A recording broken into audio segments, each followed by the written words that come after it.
Huli ang isang binatilyo matapos maaktuhang sangkot sa iligal na pagsusugal at nahulihan ng hinihinalang tuyong dahon ng marijuana sa barangay Manggahan sa Pasig City.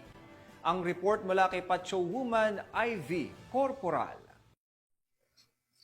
Naaresto ng mga operatiba ng Pasig City Police Station Follow-up Section ang isang 18 anyos na lalaki sa aktong pagsusugal at pagdadala ng hinihinalang marijuana dakong alas 12:10 ng madaling araw sa kahabaan ng Pechay Street, Barangay Manggahan sa Pasig City.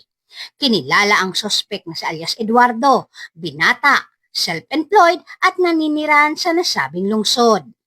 Na-recover mula sa lugar ng insidente ang mga marked money at ang 2 sachet ng pinatuyong dahon ng hinihinalang marijuana na tinatayang may bigat na 2 gramo.